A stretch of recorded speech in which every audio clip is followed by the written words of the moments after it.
Salam jumpa lagi anak-anak sekalian dalam pelajaran kalor.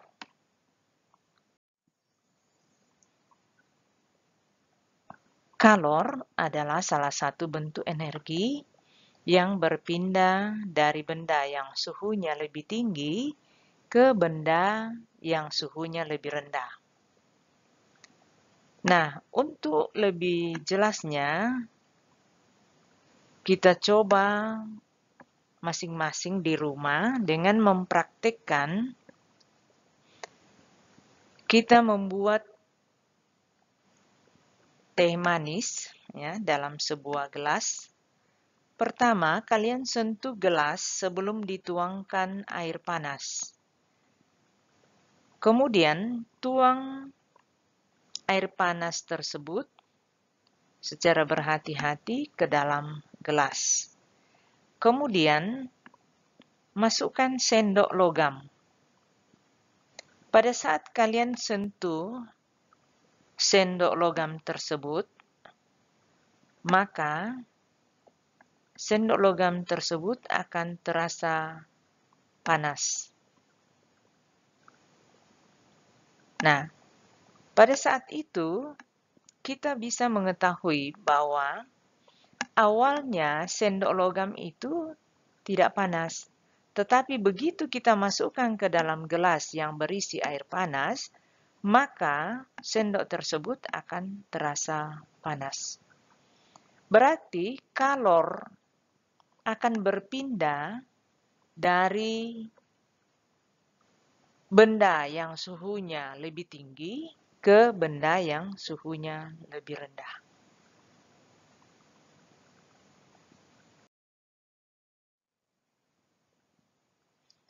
Nah, kalor termasuk besaran.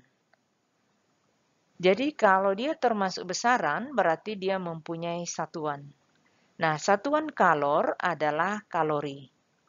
Satuan kalor dalam standar internasional adalah joule. Nah, 1 joule itu sama dengan 0,24 kalori. Kalor dapat menyebabkan kenaikan suhu, tergantung massa zatnya.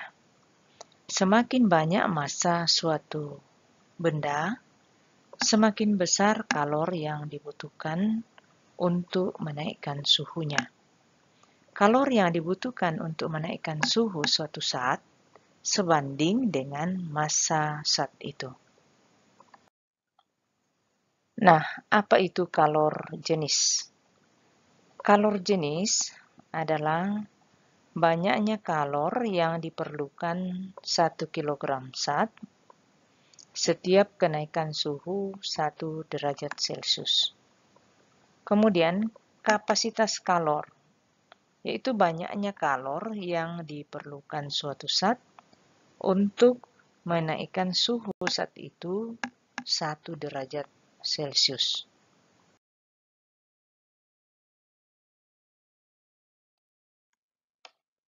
Nah, berikut pengaruh kalor terhadap perubahan suhu dan perubahan wujud zat. Kalor dapat menyebabkan perubahan wujud.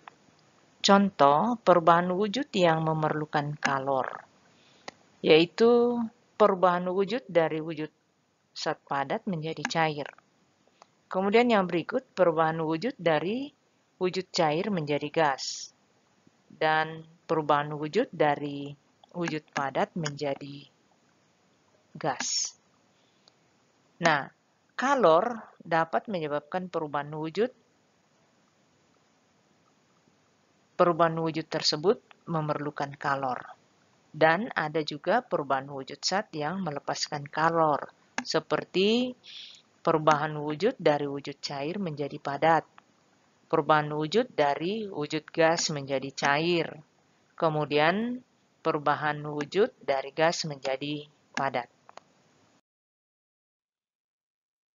Nah, yang berikut, bagaimana bunyi asas Black?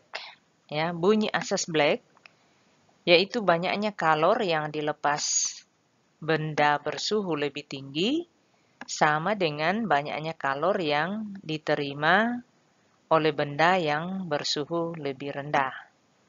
Nah, Joseph Black itu melakukan percobaan yang menghasilkan teori bahwa ketika dua benda dengan suhu yang berbeda disentuh atau dicampurkan, maka benda bersuhu lebih tinggi akan melepaskan kalor dan benda bersuhu lebih rendah akan menerima kalor. Nah, jumlah kalor yang dilepaskan itu sama dengan jumlah kalor yang diterima.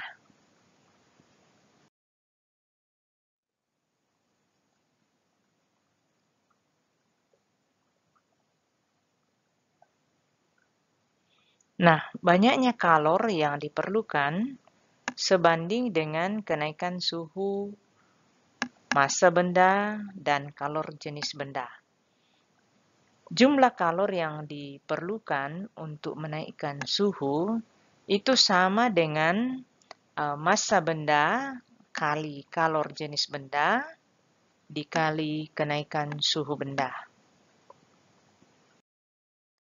Nah, rumus untuk jumlah kalor yang diperlukan untuk menaikkan suhu. Ya, jadi Q sama dengan M kali C kali delta T. Nah, Q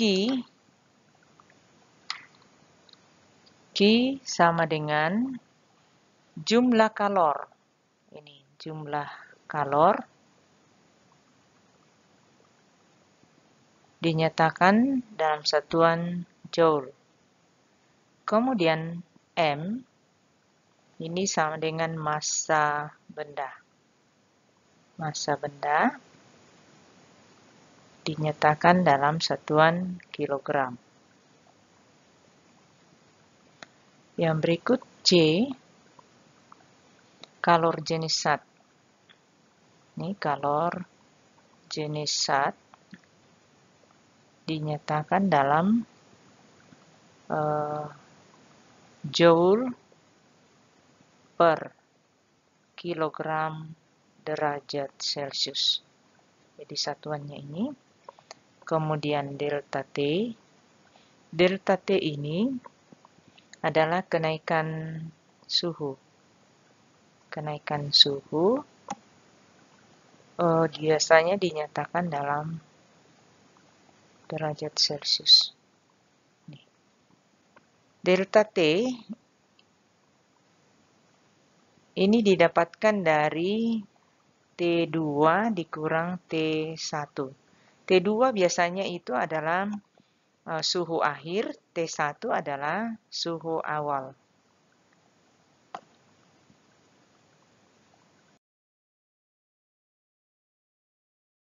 Contoh soal, berapa banyak kalor yang diperlukan jika 2 kg air dipanaskan dari suhu 10 derajat Celcius menjadi 60 derajat Celcius. Kalor jenis air sama dengan 4.200 joule per kilogram derajat Celcius. Nah, kita coba hitung. Nah, diketahui M sama dengan 2 kg, delta T sama dengan suhu akhir 60 derajat Celcius dikurang suhu awal 10 derajat Celcius sama dengan 50 derajat Celcius. Yang berikut C diketahui 4.200 joule per kilogram derajat Celcius. Nah, ditanyakan berapa Q. Nah, tinggal masukkan rumus Q sama dengan M kali C kali delta T. Ya. Nah, M 2 kg, saya pakai tanda kali saja, kali C 4.200 joule per kilogram derajat Celcius kali 50 derajat Celcius.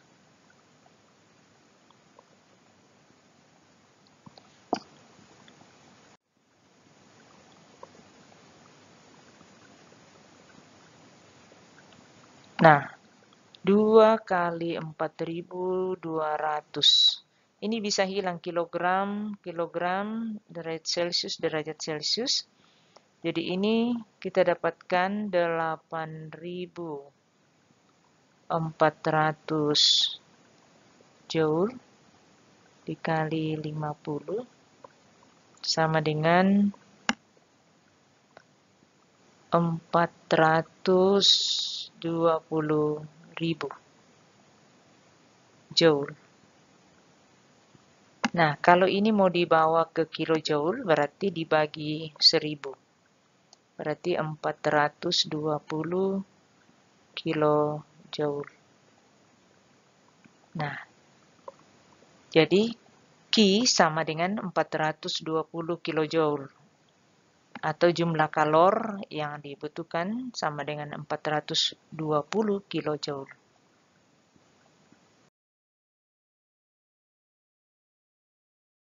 Nah, contoh soal berikut. Suatu zat cair mempunyai massa 2 kg. Dipanaskan dari 12 derajat Celcius sampai 52 derajat Celcius. Kalor yang diperlukan sebesar 192 kilojoule. Nah, ditanyakan berapakah kalor jenis zat tersebut? Nah, untuk menjawab soal ini kita coba masukkan dulu rumus Q sama dengan M kali C kali delta T, ya. Diketahui M sama dengan 2 kg. Kemudian Q diketahui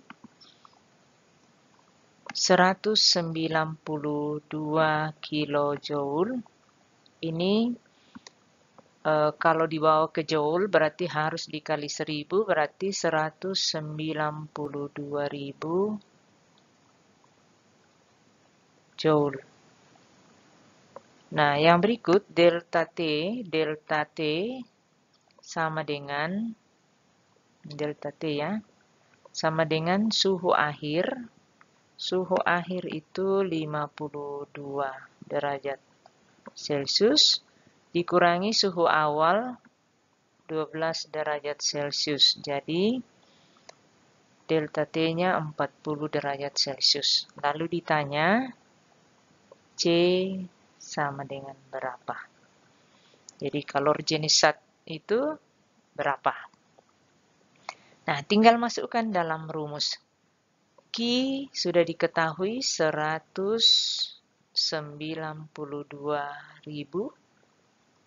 joule sama dengan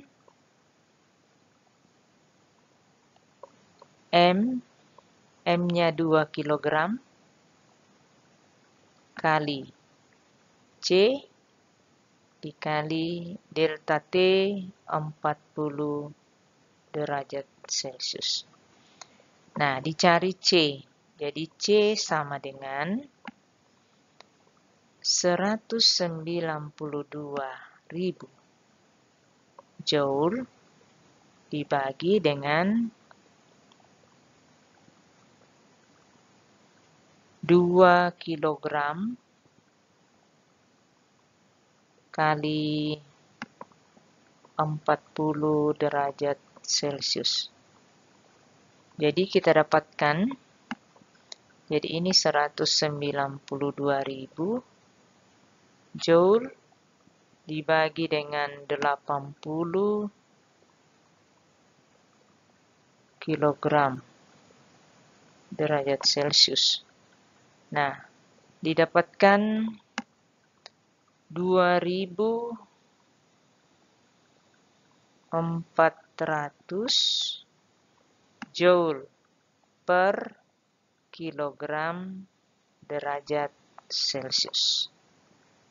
Nah, ini hasil yang diperoleh dengan perhitungan seperti ini menggunakan rumus Q sama dengan M kali C kali delta T. Jadi kalor jenis zat tersebut adalah 2400 Joule per kilogram derajat Celcius.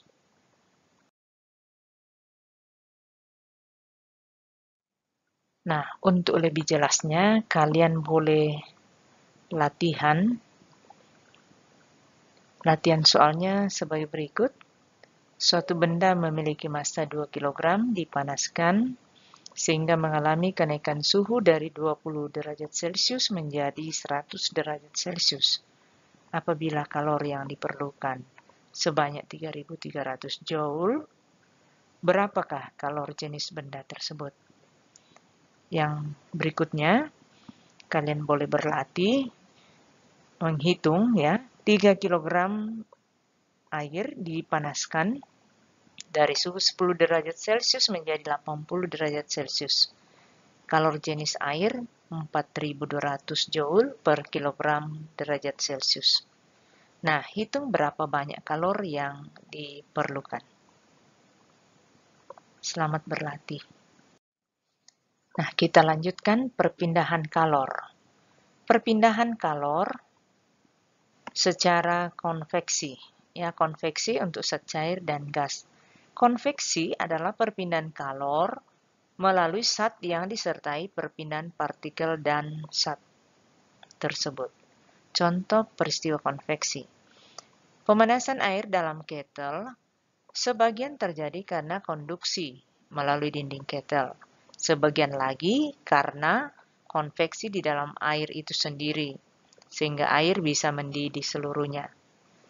Yang berikut, proses peleburan logam bekas yang terbuat dari besi pada tungku peleburan logam. Yang berikut terjadi angin darat pada malam hari dan angin laut pada siang hari. Contoh yang lain, cerobong asap pabrik, kemudian pengharum ruangan yang diletakkan pada penyejuk udara AC ya, dapat tercium ke seluruh bagian ruangan. Nah, itu contoh konveksi untuk zat cair dan gas. Perpindahan kalor secara konduksi. Nah, konduksi adalah perpindahan kalor melalui zat tanpa disertai perpindahan partikel zat. Contoh peristiwa konduksi. Ketika mengaduk minuman panas dengan sendok logam, ujung sendok yang kita pegang akan terasa panas. Contoh yang lain, penggorengan yang terbuat dari logam biasanya memiliki pegangan berbahan isolator. Jika tidak diberi pegangan dari bahan isolator, yaitu kayu atau plastik, saat memasak tangan kita akan terasa panas. Yang berikut, saat membeli bakso atau soto yang kuahnya panas, mangkuknya juga akan terasa panas. Nah, ini contoh peristiwa konduksi. Berikut contoh perpindahan kalor, yaitu cara radiasi. Ya, radiasi adalah perpindahan kalor tanpa melalui zat perantara. Nah, contohnya, jika kita menghangatkan badan di bawah sinar matahari pagi, ini radiasi dari sinar matahari. Berikut menghangatkan badan di dekat nyala api unggun, misalnya. Yang berikut, menghangatkan badan di dekat nyala api dari tungku pemanas ruangan. Itu contoh radiasi. Nah, bagaimana mekanisme pengaturan suhu tubuh manusia? Manusia pada saat udara panas atau pada kondisi panas, maka kelenjar keringat akan mensekresikan keringat keluar dari pori-pori kulit. Kemudian, rambut di kulit rebah untuk mencegah rambut merangkap panas. Yang berikut, dinding pembuluh darah arteri akan relaksasi sehingga arteri akan melebar. Hal-hal yang dapat dilakukan untuk menurunkan suhu tubuh. Ya, pertama tentu kita akan mengipas tubuh menggunakan kipas tangan atau kipas angin atau alat lainnya. Kemudian tentu kita akan menggunakan pakaian yang tipis, yang berbahan katun supaya dapat menyerap keringat atau supaya tidak terlalu panas. Nah, apabila kondisi dingin, maka keringat tidak dihasilkan dan tentu akan diganti dengan memproduksi urin lebih banyak. Lalu otot di bawah kulit berkontraksi sehingga kantong rambut tegak atau merinding. Biasanya kalau kita kedinginan akan merinding. Arteri yang membawa darah ke bawah permukaan kulit berkontraksi. Kemudian otot menerima pesan dari hipotalamus untuk menggigil. Hal-hal yang dapat dilakukan untuk meningkatkan suhu tubuh ya tentu menggunakan pakaian yang lebih tebal.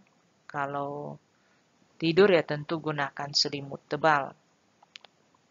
Atau kita bisa memegang benda yang hangat supaya tubuh kita ikut hangat.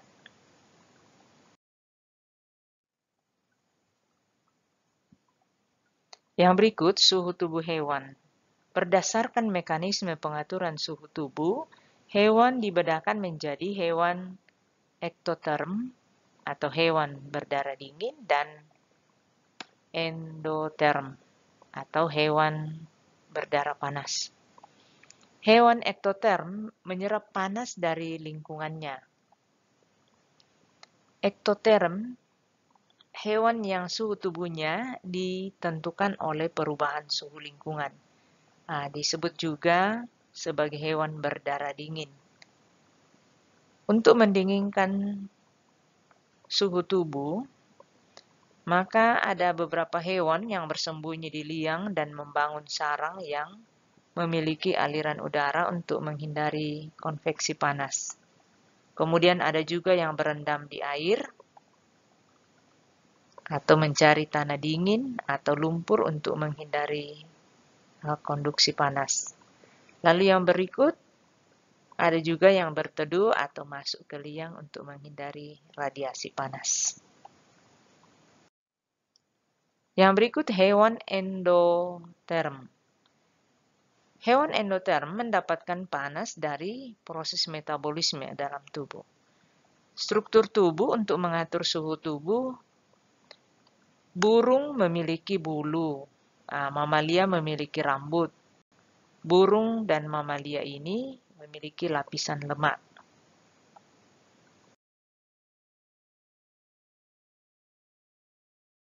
Nah, hewan endoterm mendapatkan panas dari proses metabolisme.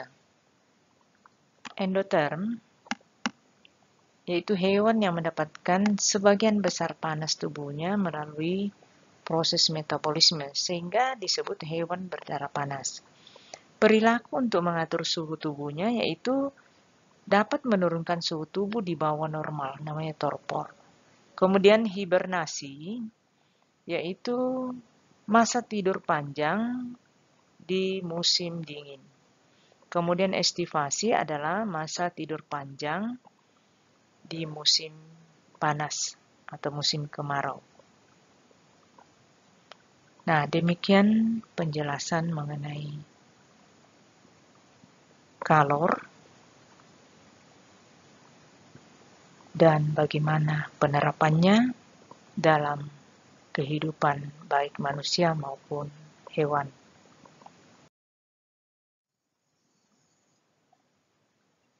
Terima kasih, semoga ini bermanfaat. Sampai jumpa pada pertemuan berikutnya.